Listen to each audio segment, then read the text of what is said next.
Hey guys, this is Austin, and inside this slightly sketchy looking box could very well be the world's smallest smartphone. So this just hit Kickstarter last week, and shout out to Unihertz for actually hooking us up with the phone a little bit early, but this is the jelly. So these actually won't start shipping until August or so this isn't fully final packaging, but that is so tiny. So inside the box, looks like we get a little bit of paperwork about the phone, as well as the jelly itself, which is, okay. So that's pretty small. It's hard to kind of get your mind around that this is a full-fledged smartphone, because it is. Not only does this run Android, it actually runs Android 7.0 Nougat. Now, as you might imagine, this doesn't have the biggest battery in the world, but because it actually has such a tiny screen, it might actually not be too bad. Pop off the back, and not only do we have a spot to install the battery, but we also have a slot for a micro SD card, as well as 2 SIMs.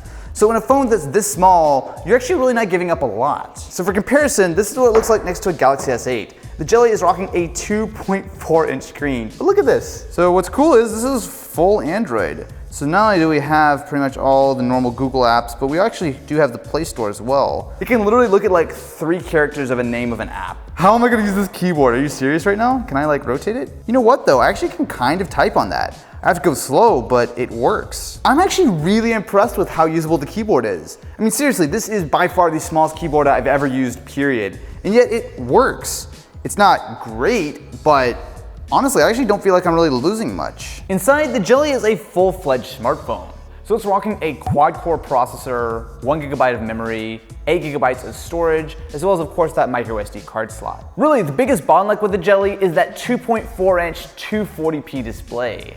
Now, to be fair, it actually doesn't look terrible in person. Yes, it could be a little bit brighter, and the resolution is, well, low, but it does make a lot of apps kind of usable. Now, with a quad-core processor, this actually isn't too far off from a lot of budget phones that you would normally use. And because it's a little bit thicker, it actually probably won't run too slowly. Yo, Geekbench actually isn't bad. So it scores 475 on the single core and 1298 on the multi-core. That's actually not that far off from a bigger, slightly older phone like a Moto G3. The Jelly kind of feels like a bit of an older phone. I don't really mean that necessarily a bad way. So the plastic build reminds me a lot of the Galaxy S4. Sure, maybe not the greatest smartphone in the world, but it was also like $700 when it came out. So you've got a decent processor, you've got LTE, you've got Wi-Fi, Bluetooth, GPS, and something that even the iPhone doesn't have is a headphone jack. One quirk of the Jelly are the buttons. So down below the screen, you have a home button as well as back and menu keys. So to get to multitasking, you actually have to tap and hold on the home button, very much like an old school Android phone. Talk about your first PC though. Okay, so YouTube works.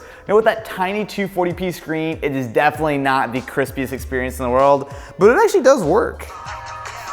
Okay, so the speaker is maybe not amazing.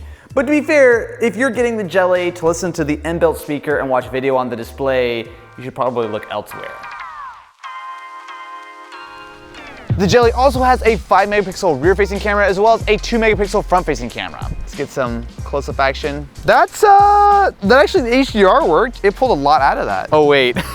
Okay, so when it means HDR, it's actually taking multiple photos and stitching them together. There's some serious ghosting on Ken's face here. Let's get some non-HDR action. There you go, Jimmy striking a pose here, and it's really hard to judge the pictures on this tiny screen.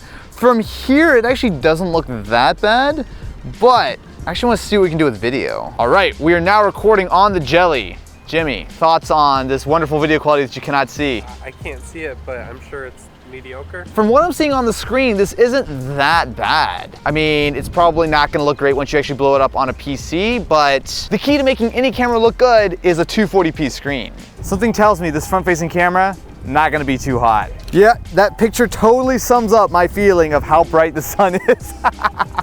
Man, we look like a happy bunch. But again, it's kind of missing the point of the Jelly. This is not the best camera, this is not the best screen.